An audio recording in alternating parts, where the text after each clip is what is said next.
All right, welcome. Namaste to you all. It's good to see many of you once again. Hello, hello, Yes, everybody. welcome, welcome. Okay, namaste. All right, so this is our Tuesday satsang. It'll be relatively short. I'll speak for a half an hour and then we'll have a half an hour of interaction. The topic today, however, is is a worthy one, and it really points to a fundamental principle or inherent power that's unique to the human species, at least certainly those that are more awake. And that power is the power of intent. So I want to clarify what it is that we're really looking to do. There is humankind carries a capacity to create futures beyond what nature can create. That nature and much of our personalities are shaped by preconditioned design, some of it hardwired, some of it softwired, some of it optional. But the basic thing is that we actually can go beyond what nature determined for us. I realized this early in astrology when I dived into it. They said you can go beyond your astrology. And then the Bhagavad Gita says you can go beyond your gunas. That there was this inherent power that we carry to create a future that's not as shaped by the past. That and inherent in that is this capacity to choose, to take actions that are contrary to our inclination, and to persist in making something happen even when the evidence of it working is not clear. So the ability to persevere. These are uniquely human. It's inherent in that quantum of our human power that we carry. It's in the human power, it has self-awareness. We know of our own existence. We know of our existence as in relationship with all other aspects of existence. We have the ability to apply effort in ways that are contrary to what might be our nature or our inclinations, both given by our genome, our genes, our genetic organization, the conditioning of our upbringing and our culture, our sex, and this ability to choose to take actions that are of a different order than what would normally happen in the unfolding of what otherwise nature can do by herself. And this is why nature is looking to enroll mankind, humankind, in this great endeavor during this time of peril. Is this ability to create a future that is of a different order than what is currently occurring, in order so a different outcome can happen than the one it currently looks like it's destined for. So part of that is that we carry a piece of the Supreme itself, our self-awareness, our intelligence, our capacity for taking actions different than what we would normally take, our ability to orient ourselves towards a future that has perhaps not manifested or not available currently. These are all aspects of the purposeful intent that comes with the Supreme Being, which inhabits all of us. That is our four core principle. It is what allows us to become collaborators with the power of nature, with the world mother, as well as the purpose and the evolutionary intent that the Supreme carries. And during times of transition, the human being becomes the most critical component in terms of how that particular stage of transition is going to show up and what its likely outcome. So human beings are currently being enrolled in waking up to their powers in order so that they can collaborate in this transitional period that we're in right now. Now, there's two ways all transitions go. They can go poorly or they can go well. And the nature of these unfolding of this, if any one moment of our life, what determines it goes well or go poorly is what is aligned with the evolutionary intent and what isn't, because the apparency of those may not be evidence of the intent being fulfilled. So, for example, we're in a time of apparent peril. The economy is under threat. Governments are doing extraordinary behavior that they haven't done ever, printing out all this money, giving all this money in order that we can go through this period of transition. There's been a mobilization of the whole world around an outcome that looks like it's going poorly. And what's that poorly is actually activating possibilities that humankind carry that hadn't been needed until this necessity. So human beings often have this capacity to actualize the supreme being in them and to be able to create a new future when it's necessary, when there's a crisis, when there is a period where the old order is no longer holding up and a new order is required. So unfortunately, you need to put a fire under us human beings' asses so that we actually start waking up to the fact that we have a role to play in how life is unfolding. So I'm one piece of that fire. So are some of you. So it's to let you know that what you're doing or not doing is making a difference. Our own spiritual awakening, of course, is an important part of us recognizing that we actually have a responsibility during this time, not only for ourselves to become more capable, but also for the collective consciousness. Because each one of us cumulatively is what's going to allow this transition to come out in a way that's aligned with the evolutionary purpose more effectively, because both will. Inevitably, a collapse will lead to a further rise, but that which is aligned will reduce the cost and the pain and the loss and the anguish and the time that delays the necessary new adjustment required for the more positive outcome. So I want to talk about the power that we carry to intend. Now, the way I use the language intend, I want to make sure you're clear, it's not associated with the desiring or setting a goal. Desiring or setting a goal is based on the outer world. I want money, I want position, I want a relationship, I want health, I want this or that.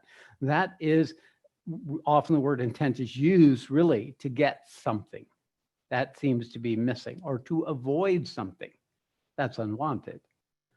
So the intent to be safe or the desire to be safe or in control. Those are the two expressions of that. That isn't the intent I'm talking about. I'm talking about an inherent capacity that we all carry to create a paradigm, a way of holding, a way of viewing, a way of looking, a willingness in which something not yet known can be shown in order for something else to arise than what has currently arisen or is arising. So this is uniquely available to those who have awakened. Because when we've awakened, we basically discover a new context for ourselves. We discover a new way to be, a new way to know, a new way to experience. We create a new paradigm for existing.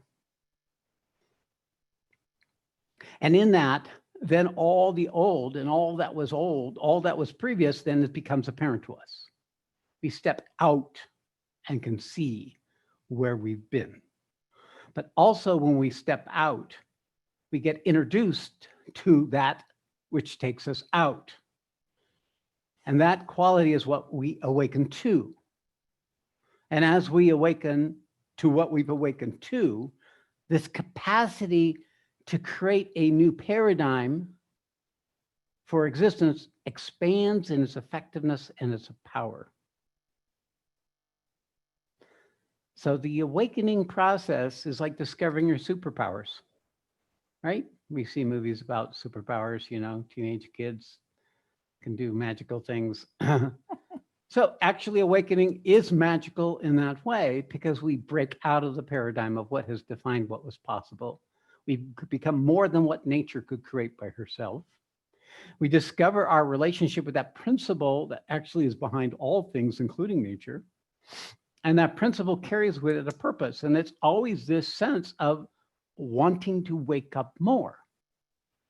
This process of awakening, the purpose of awakening. So intent carries with it an inherent capacity to shift our relationship with existence as it is in such a way that a new possibility is created. And that is this work. The nature of us that is needed right now is for those who are awakened to collectively together create an intent for something to show up that will allow mankind to make it through this transition. And the only role we have to play in that intent is to be present for what is arising and to hold the resistance and the rebellion and the denial and the obscurations of the old that are not yet awake enough to accommodate what is trying to manifest. So when we do a program like this, even this program, right? What brought you here? This power of intent. Maybe that word was enough to bring you here. Maybe it's just what is going to Shree say today. You know, it's just this curiosity, you know, the endless unfolding of whatever shows up. But it is actually a purpose. And that what purpose creates a curiosity, an interest. Because that curiosity or interest is the thread that pulls the human in you into this greater recognition of your responsibility in existence in these times.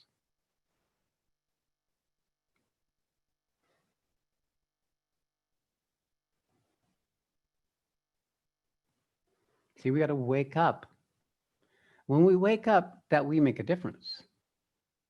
We wake up to our power as an embodied expression, a human expression of the Supreme, and its purpose and its intent for the unfolding of the opportunity of this planet, for the humanity and all beings, in fact.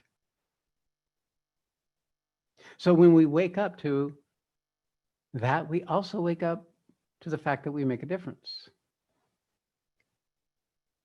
Now, how to get clarity about that? Well, you have to get educated. You have to get informed. You have to get right information. So that's what I'm giving you, right information. That you woke up for a purpose. That your awakening has a purpose. And it is, yes, to further awaken, but it's also so you can play your part in this unfolding times, this transition, where the old is not holding up. All the little sneaky manipulations of politics and finances and people in privilege, it's going to hold up. Nothing's going to hold up. The control structures, the threats, the intimidations, they're not going to hold up. That's not going to hold up because the whole planet is in pain, in despair, not just physical pain. We have much less of that. But in the despair of its own existence, it's in a stage collectively of dejection, which is the waking up to the bondage. And even though people may not be able to intellectually follow that or even know that's going on, it's affecting everyone at the subliminal level. It's affecting why species are going extinct right now. It's affecting the canaries in the cage in all the domains of biology and biological life. And those that are not able to handle transitions, they are dying off. Not just because human beings are poisoning them or polluting them or taking over their territory. It's because the vibration of the planet is in despair. So you could say that the world mother herself is in despair. And what the world mother would be in despair about is that she can no longer protect and support her children, which is us and all beings, but us in particular, because she worships us. She lives for the supreme quality of our consciousness. She strives to gain it for herself through all the different forms of the evolutionary children that are coming into existence, trying to become what the human beings are.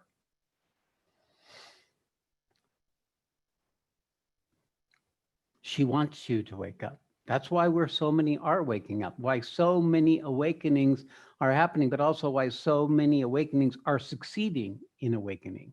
That means it's becoming part of their lived life. It's why now you can hear these words. It's why now there are teachings like the Bhagavad Gita and Sri Aurobindo's and others that are pointing to the purpose of our birth, that it has a purpose and that we have a role to play. So intent is one of our powers. This ability to set an intent. I'll use that word, set an intent, because initially all intents are created out of nothing. That means that's where they have to be created from. They have to be created with not an agenda that has to do with our personal preferences or values. It has to come from the purpose that lives us. That purpose that we've awakened to, that current of becoming. And that current of becoming comes through the silent, still, simple presence. So the intent that we create needs to come from no agenda, no expectation, no need for it to be different or better. It comes from the purpose itself to intend for divine will to manifest. The willing to serve in whatever way. Because that's what the cry of the world within us is asking of us. To give ourselves, to give up ourselves, so that something greater and truer can come into existence. So an intent comes out of our alignment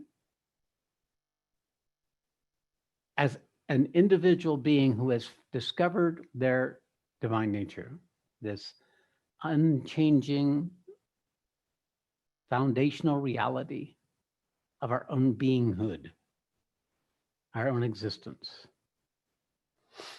When we tap into that, and we tap into that deeply, when we get over our reactivity in the structures of the density of our condition that we're waking up out of, this becomes freer and truer, and you begin to discover the meaning, the purpose of your awakening, the meaning of your purpose of your existence. You begin to see evidentiary, experiential recognition of your whole life was to be here at this moment, to hear this, to be able to recover an innate power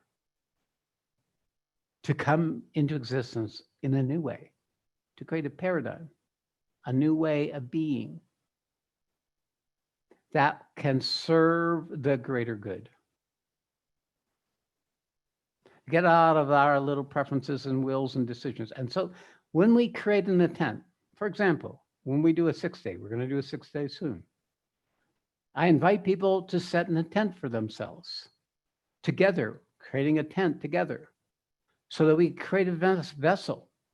And in that vessel, consciousness will increase and expand and will force us to see what it is that's still asleep, to force us to see what is the current that's living us, force us to see what our role is in existence in a way that's outside of the paradigm of our own individual awakening. So this is the opportunity of this work, is that we can align ourselves with an intent to serve the world mother and all of her children, including human beings, in such a way that the opportunity of the human species is effectively advanced with the least amount of unnecessary pain, suffering, and destruction. It's a prayer. It would be the prayer of any father or mother for their children. It would be the prayer of the world mother. It's the prayer of all of us. We don't want to lose that which served in the past that can serve into the future. So we don't want to lose the civilization. We don't want to be thrown into a place of such severe deprivation and in that rampant injustice of a different paradigm that was much more constricted of our past gets reanimated. Or if it does, that the time that we're stuck in that is less and that we can come out. So I can't say it's a prayer, although it is. I would say rather it's a willingness to be able to manifest a new possibility for mankind. Not out of idealism, not on a kind of, new age thing, but out of a recognition that this is needed. Now, in my experience, when I woke up to the universal a couple of years ago, what that recognition, when that came and took shape, what I began to see was all the unworkability. I began to see all the evidence of how that wasn't going to happen. And then I recognized how when I held the evidence of why this is going badly, it got converted into something different. It actually began to shift. I began to see that concurrent with the apparent evidence, there was this possibilities popping up in other areas that were the showing up of what is aligned with this purpose. That it took me being able to be present with the chaos, to hold the bad outcome, to hold the anguish, in order for maybe not in that particular issue, but often it is, but in other areas started opening up out of that process.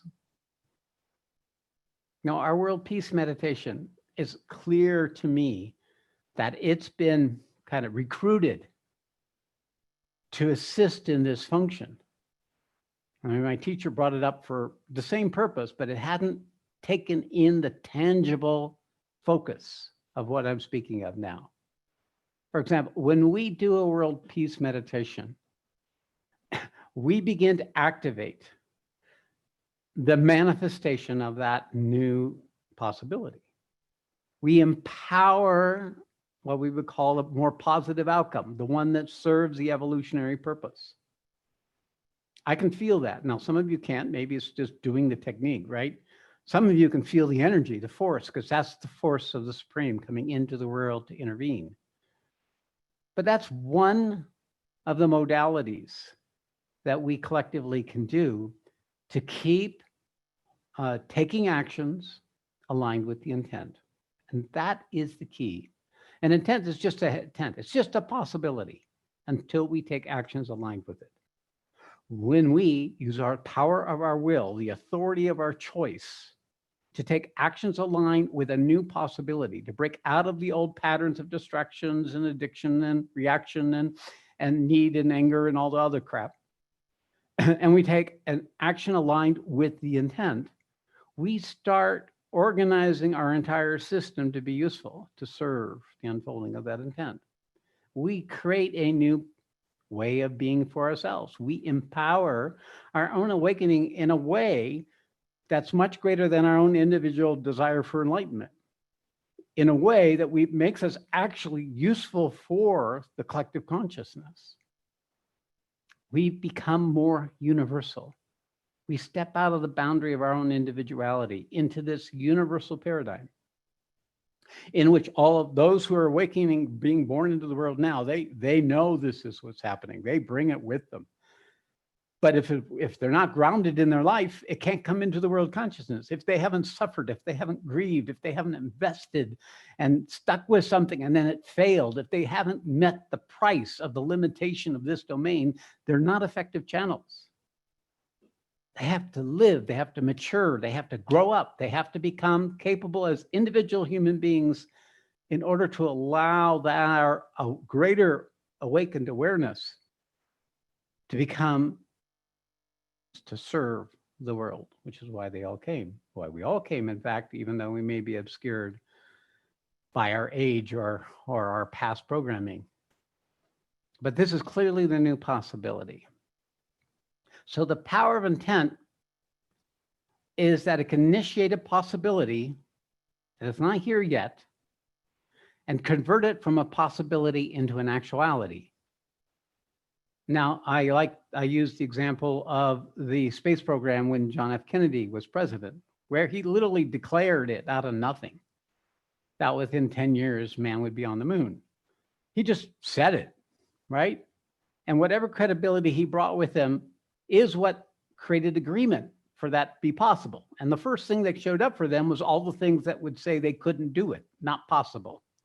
We don't have the fuel, we don't have the technology, we don't have, basically put on a man on the moon with less computer power that's on our iPhone, and was able to wing it and make it, created it out of a much more limited possibility into a much greater possibility and actualized it. Now, John F. Kennedy didn't do it for himself. He knew that the country needed an organizing purpose greater than the self-absorption misery that they were currently in. Needed something greater, a cause, a purpose greater. And that as a reflection of what we're doing here.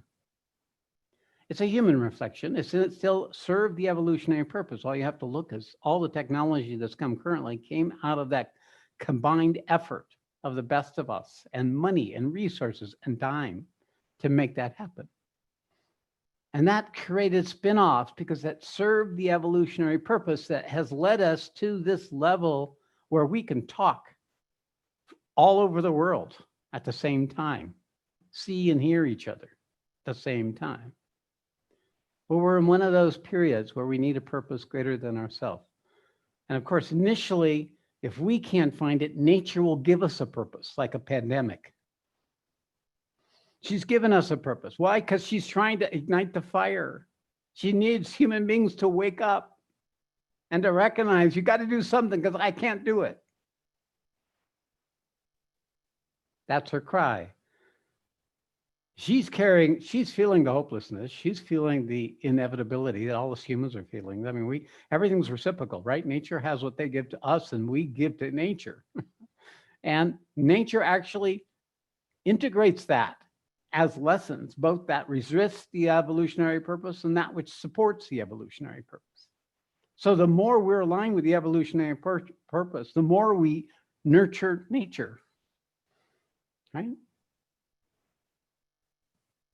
The more we can become effective, and the more times we take actions aligned with our intent, the more tangible or real the intent becomes. And it inevitably happens that when you speak of your intent and you keep speaking of it, other people start going into agreement with that intent. And if you get enough agreement and it's spoken enough, the intent becomes a possibility. And if it's acted upon, if means and modes, modality, where people are mobilized to align themselves with the evolutionary purpose during this time of crisis, extraordinary things start happening. It starts actualizing, right? We bring up the money. We have an unprecedented development of a vaccine for the coronavirus in many different countries occurring simultaneously. The whole world got on board. This is Mother Nature. She's telling us, wake up, get together, get your act together, get out of your childish, miserable play and become useful. We have a problem. Houston, we have a problem. And we have to find a solution. So recognizing you have a problem is also another way of holding an intent. It's a way of describing the nature of what needs to be shifted.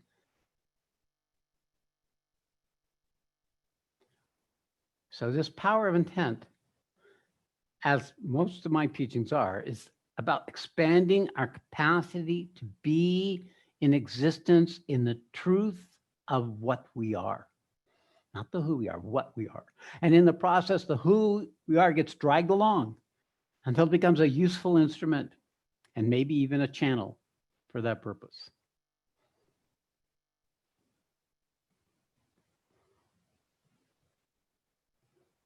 So our relation is one arena to work with.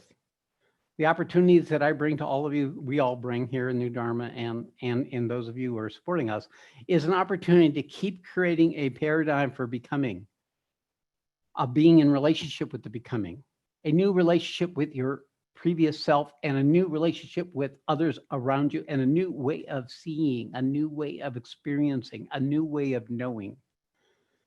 Because when you are that, then you're actually convincing others through the very fact that you are the change. You are the new version. You are aligned with the possibility that mankind is. And that's much more persuasive than anything you can say or teach or write. Become the change, the needed change. So every time you take an action to join in with one of my programs, know it or not, you're aligning with this paradigm. And if you don't like it, good. Notice you don't like it. Notice you want time by yourself. You want to live in the woods a bit more. You know, you want to hang on to your dog and your cat in your little cottage. You notice the things in you that is not willing to be aligned, that is still resisting or opposing or doesn't even want to know about it. That's the opportunity to meet those parts of us that is not yet surrendered to the opportunity life is and would rather hang on to its small little version of that reality.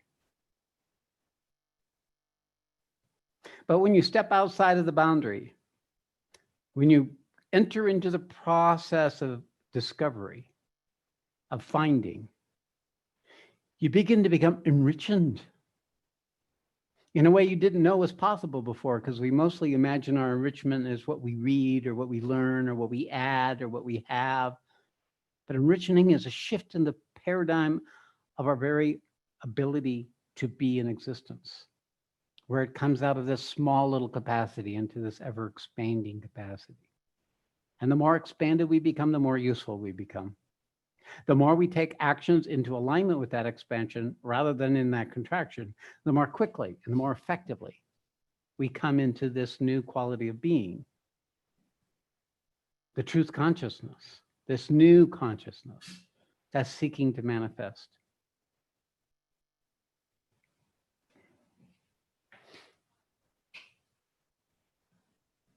All right, certainly that's the invitation.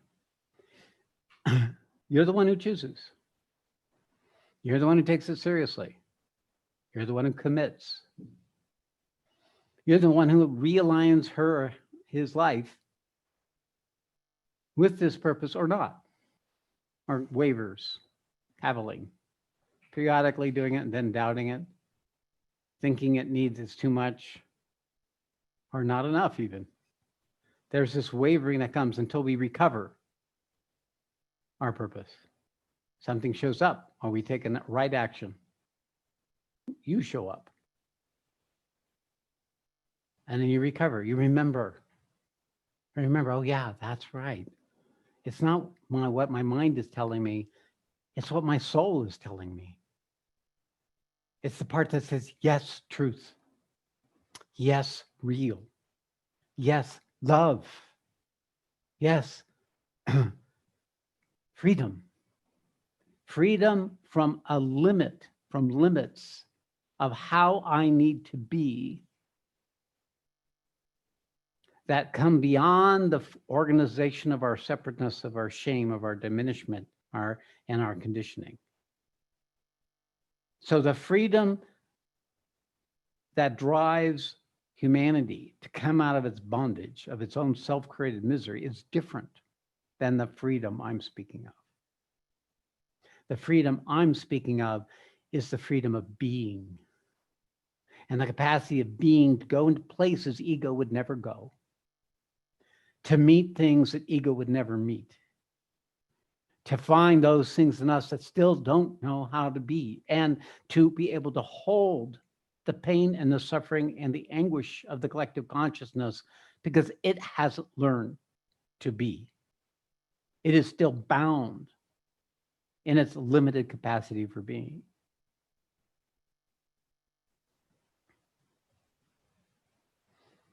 All right, so how are we doing? All right, it's been a half an hour, Longer. 5 minutes longer, you know. You shoot at a target, sometimes a bullseye, sometimes a little to the left, or right, up or down. So anyway, here we are. This is what we're talking about. I'd like to hear from you. I mean, whatever a number of you can come forward. You all enriching each other, whoever of you who can.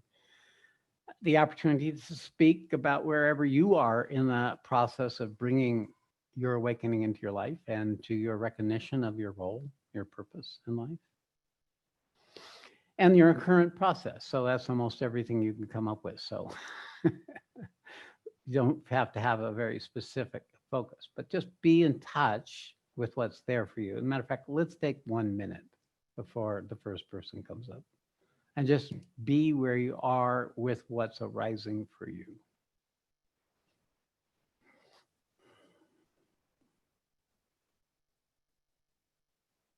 Be in your body. Connect to yourself sitting here, wherever here is.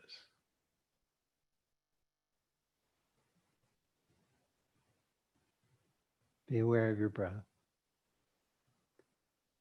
Be aware of any sensation, energy, blockage, pressure that's there.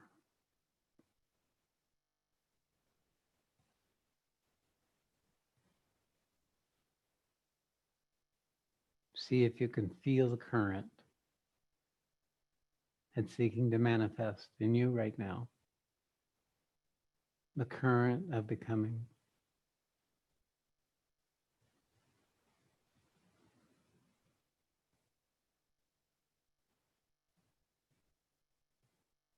Maybe there's a anguish, a sorrow, a grief. Or maybe there's a joy, a thrill, and aliveness. All are welcome.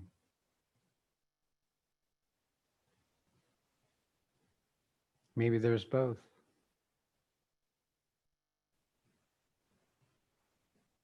The anguish and the thrill.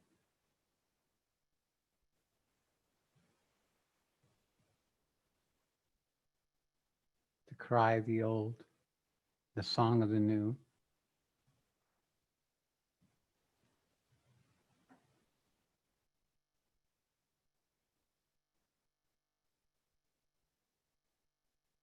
Okay. All right, so bring yourself back. And then I'd like anybody who comes forward, just come forward, speak from what's there. So the first person up is Jamal. Good, Jamal. Namaste. Good to see you. Namaste. Up, can't hear you yet. Hang on. Sorry. Didn't work out. Might not be on your side. No, it's not. We'll see. You hear me? Still can't hear him. Um, Oh, there. Wait, is that you? do you hear me? Yes, now we can hear you. All right, very good. Good to see you.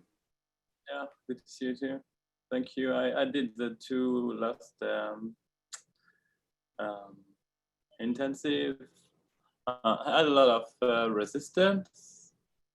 I guess I was in a little bit of the first chapter, detection. Getting more and more into the presence, and I didn't notice the change in me myself. It's more about people telling me, like, when we are with you, there's something who kind of tell me, like, somebody told me, like, kind of being with you is like reconnecting me to my soul, and I'm doing nothing. And other people telling me there is something who has shifted in me, and now I have my heart. And when you were talking today, it's a lot of, I'm like, yeah, totally, yeah, that's why I'm here. Yeah, That's why. that's perfect. there is still always this voice coming. We're not gonna let you do this. We're not gonna let you connect to the Sat force. So I'm used. It's kind of aggressive most of the time, but now I'm like, okay, I'm staying with it. I don't really know what it is, but I guess the intent I just registered also for the 6 days. So I'm like, okay.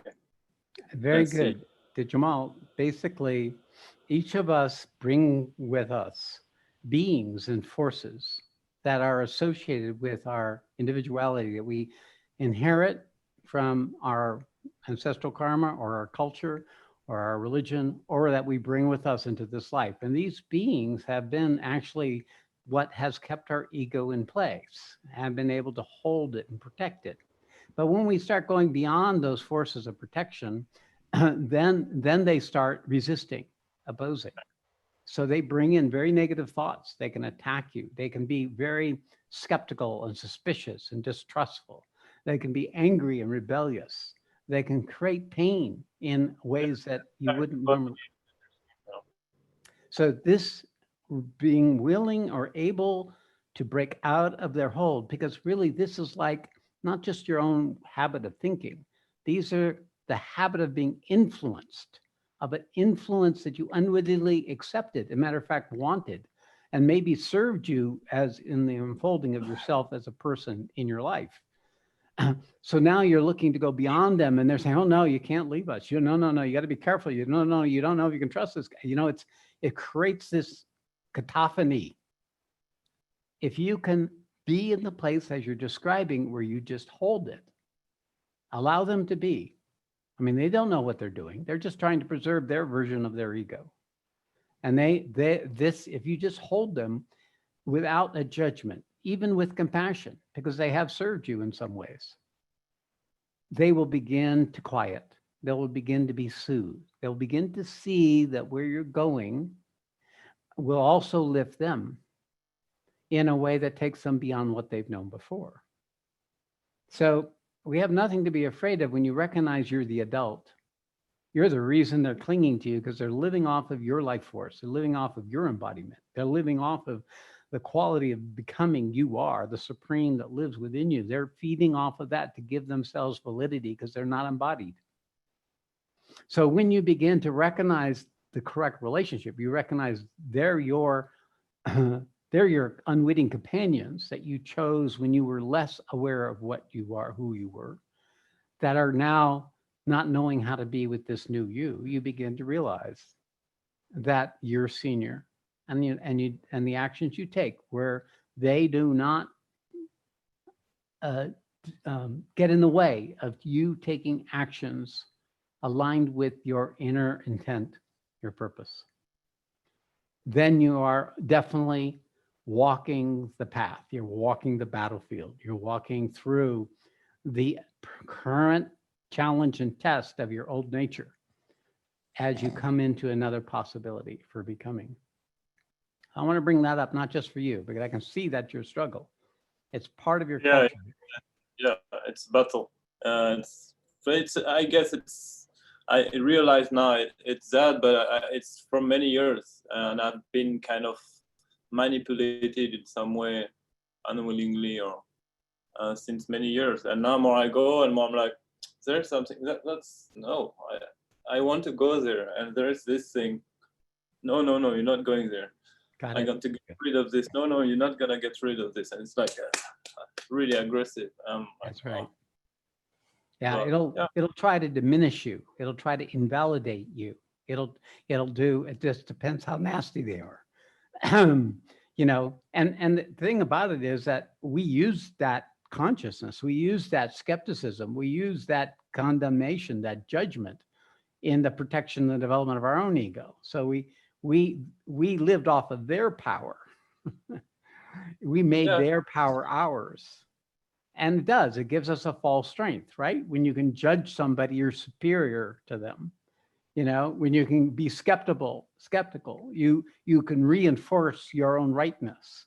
There are so many tricks here that keep us stuck in ego. When you doubt, we avoid commitment. When we are suspicious, we we keep ourselves protected. So these things are very convincing because we've unwittingly allowed them to shape our reality as human egos.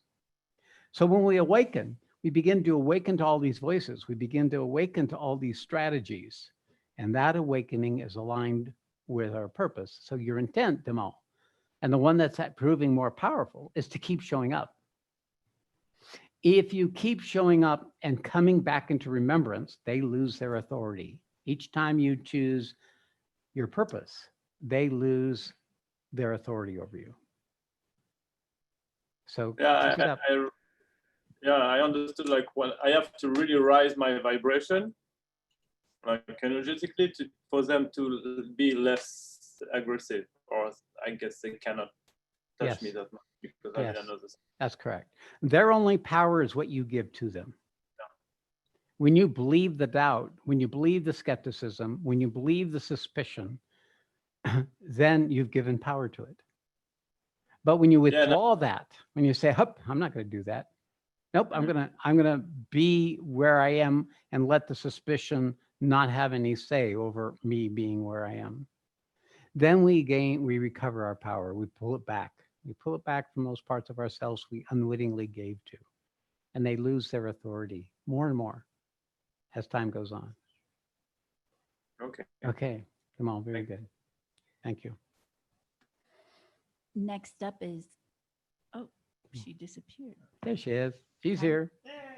Shima. Hey, Shima. hand, but I was too late. Okay, Um, you're right on time, my dear. my heart's just been racing again. I just feel so much energy, and it's so funny to hear you talk about the peril, and yet I just feel joy and aliveness. And you know, I have always felt bad that I'm doing something wrong because I don't feel the peril. Like I understand it intellectually. I know it's out there, but I don't go into that despair about it because I've always known there's a purpose to it. It serves a purpose. That's right. To know the peril is to be in joy and aliveness. If that's your reaction to peril and your joy and aliveness, it's the truth consciousness and saying, "Oh, good, we're seeing the problem.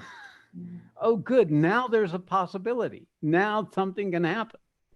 The peril is the evidence of truth manifesting. Yeah, that's so good to hear, because I would feel guilty about it, or like maybe I'm in denial. But then I realized when you were talking about intent, my intent is because even though I couldn't feel the peril, it would be like the despair would be like, I don't know how to solve the problem. Like the problems are so vast, all the economics and the climate change and environment, and they're so, like, how can one person do anything? And then my intent would be, you don't have to do anything to change it. You just hold it. The intent is the surrender to allow the divine to come in and do what needs to be done. And I don't have to figure out the problem here, that It just comes through when you can just hold it.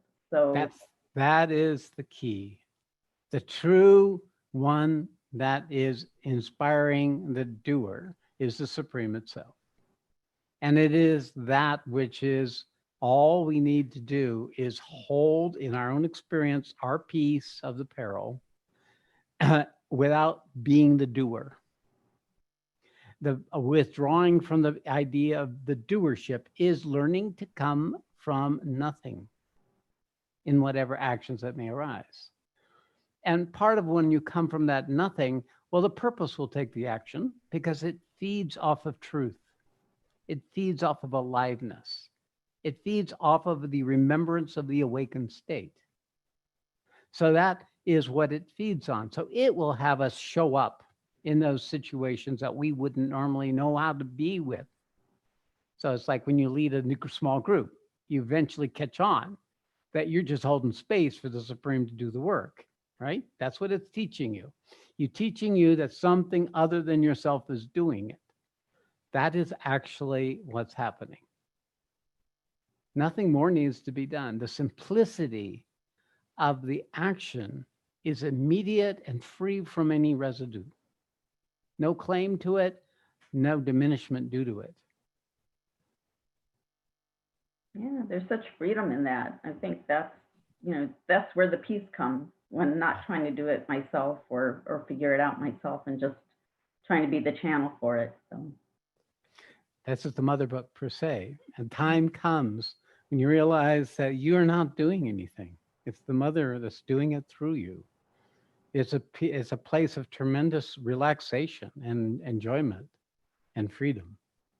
So it's the principle that you're definitely learning, coming out of the habit of doing it right, doing it perfect, and feeling guilty when you don't, even when if it was good, you still judge yourself as not good enough. So that whole structure of us doing is a source of a lot of misery and suffering and self-diminishment. So when we come out of that, that whole existential stress that we carry about us doing it falls away. And there's a greater faith or trust that what's coming through is just the particular expression through me of that divine principle. Very good. thank you. Thank you, Shima. Next up is Kalima. Kalima. Oh, good to see this Kalima. Our Kentucky Kalima. Kentucky. Yes, not the Boston Kalima. Yeah, that's right. Well, Shree, I just want to say that to you and Satyamai and the community that the difficulty of integrating the opposites and holding the opposites for me would be completely impossible without your support and guidance. And Shree Ma has also been very supportive. So I have a different system than Shree Ma. And as you know, I have been in dejection, and yet I just recognize what you are. And I also struggle to come into right relationship with Shree and in the human form without just being overawed by that. So, that's still a work in progress as well. But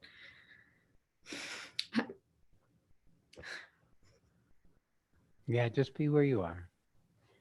This is in the middle of the battlefield. Even when Arjuna was on the battlefield, Krishna intervened periodically. That's the advantage of a Krishna. You have a fallback. You have an emergency, resource that you can evoke that can carry Yes. you through these deep and dark trenches of the peace of the collective air we carry. And that's what you've been doing. And I know it's so hard to be there and in the field of energy simultaneously. That the very thing that could lift you out of it is a poison while you're in it. That's what experience is, because the untruth becomes the nectar when you're stuck in untruth, and the truth becomes the poison. And when it's embodied, when it's really part of your biological, physical inheritance, you're not going to do this well. You're not going to do this right. You're going to lose it. And then at some point, you'll come back. This is what the Mother Book talks about, where the Divine Mother descends into the Holocaust and gets overtaken by it, and then is able to lift herself out of it, because that's her nature, that's her capacity, that's her innate power, is to come up out of the darkness and in the process transmute the darkness into a greater possibility for being. So I'm glad you showed up. I know it's hard, but it took time. You need to have periods in this process where you take a break, and so you can find what's there. It'll find you. And then you get lost in it for a while. But that innate purpose will eventually bring you back where you can recognize what the whole purpose was of where you were. Yeah. So you're coming back. This is a clear sign. That shit goes on. You know, it's just how it is. You carry the burden of your unique inheritance, your unique karma. Some of us have a darker, deeper structure than others. So we have to work more at the level of the Supreme Divine Mother in order to be able to come and play our role. These are the real warriors. And this is why you're Kali Ma. You're going to hack your way out through the mud and the jungle and the quicksand. It seems that it's self-created, but it's actually your inheritance. It's something you're here to carry and to lift as part of your purpose. And I'm grateful to be here, Shree. I know. Thanks. Thank you. And next up is Yasmin. Yasmin. Hello, Yasmin. Hi. Have I met you before? No, you haven't. This is the first time we're talking. Okay. All right. Welcome. Yeah. So I thought I'd take action and say hello, finally. Yeah. Okay. Good for you. But as you were talking about all the dejection that we'd be going through, right? And yeah, I go through it.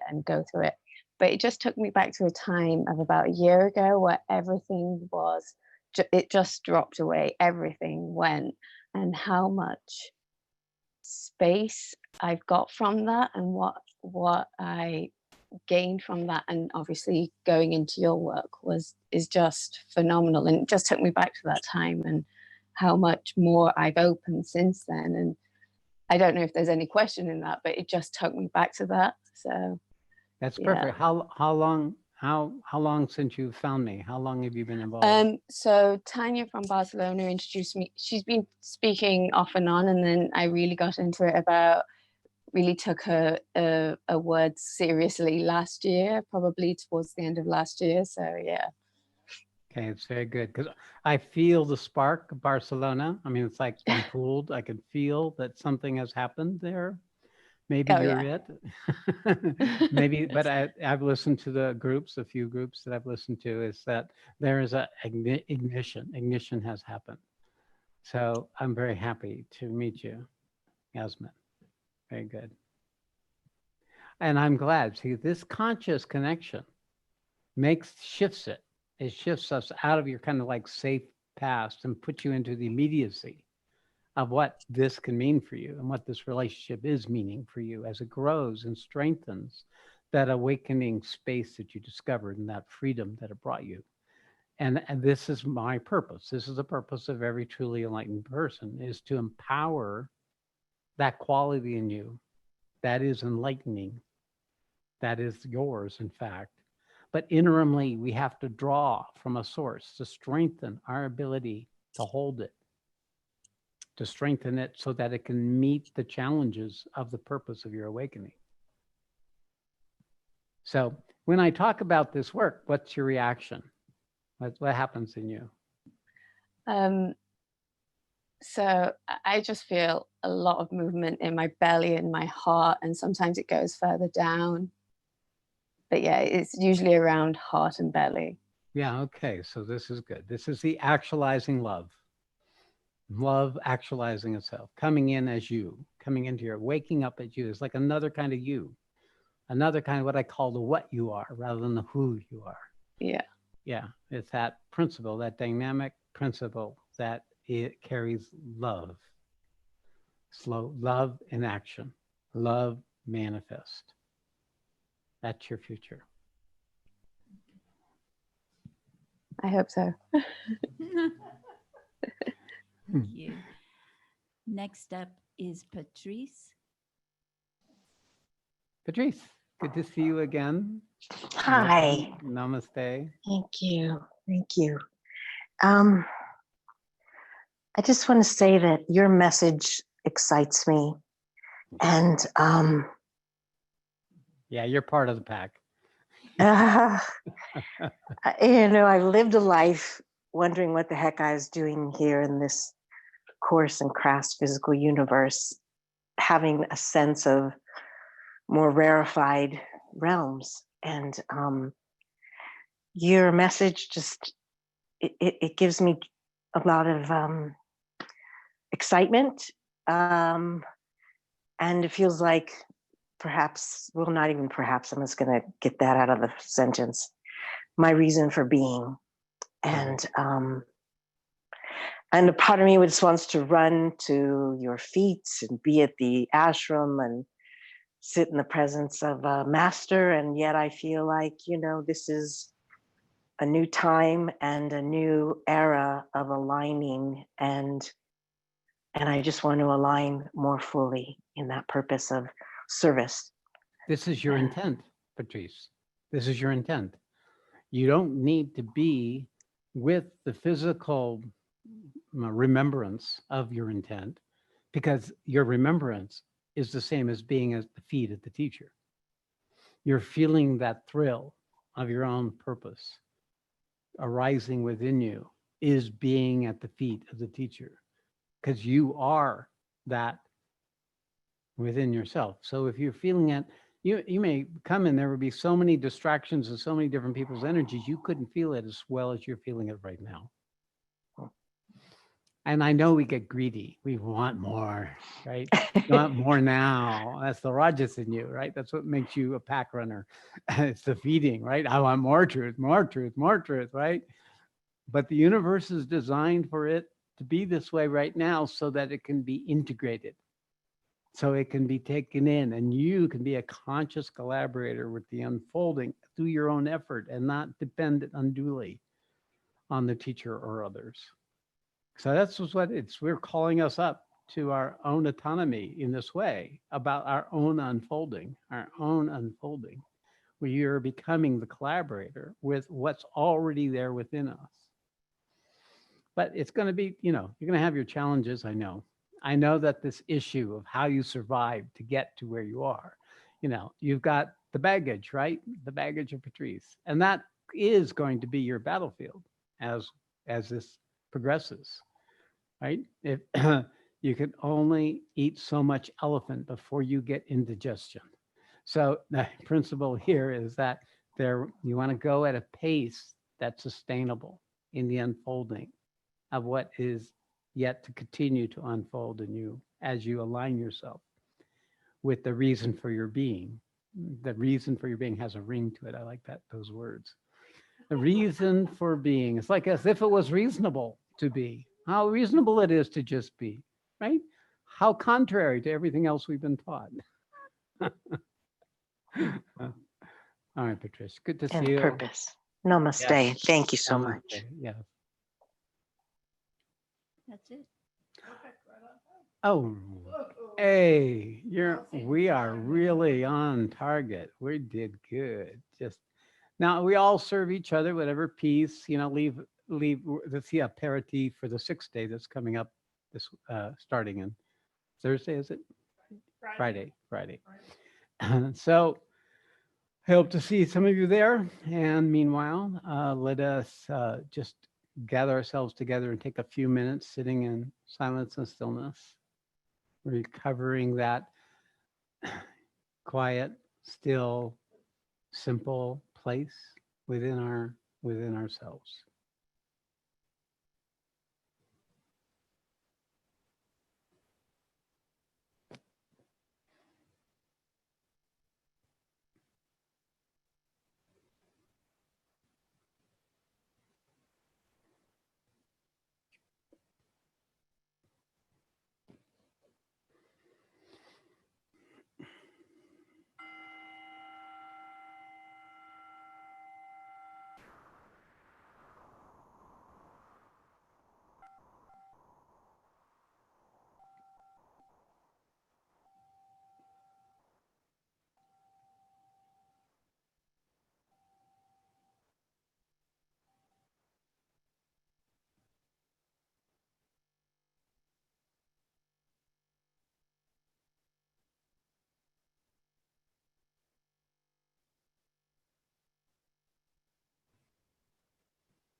Hari Om Tat Sat. Hari Om Tat Sat. Hari Om Tat Sat Shri. All glory to Supreme. May truth manifest. Namaste.